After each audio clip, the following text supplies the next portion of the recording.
Alright guys, so I have another video for you guys, and in this video it's going to be talking about the relationship between African Americans and Bangladeshis, people from Bangladesh, and we're going to be going through this through the lens of Bengali Harlem, the lost histories of South Asian America. For those who do not know, here's a map of the Indian subcontinent, and you see in the brown color that is Bangladesh, bordering India and Myanmar.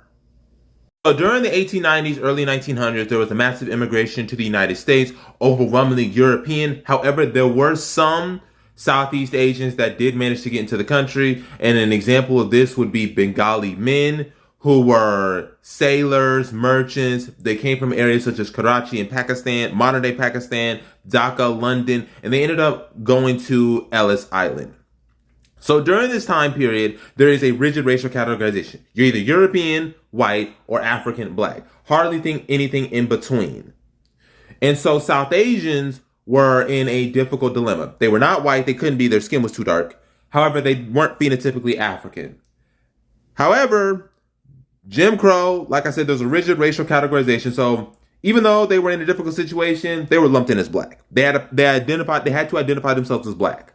And as a result, many of these Bengalis assimilated into the African-American community in New York, but also the African-American community in New Orleans. Therefore, many of these Bengali men married African-American women. As you see right here, this was in the Pakistani League, Lower Manhattan, 1952.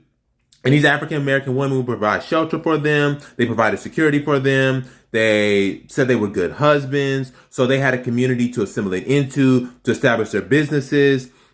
And so basically these men were able to survive in America and thrive because of African-Americans and especially African-American women.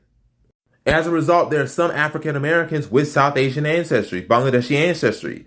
And I bring this story up, one, because it's rarely talked about, it's never talked about. But number two is to understand the connection with African Americans for Southeast Asians, and that it was our community that gave you the support, that nurtured, that supported, that cared for you when there was systematic racism going on, the lynchings were going on. We were there to support for you and allow for you to be integrated, to make sure you were taken care of. And consider that whenever you're talking about the African American community or you're talking about African Americans, who supported you, who helped pave the way when things was getting rough, because you would have been in that same situation just 50, 60 years ago.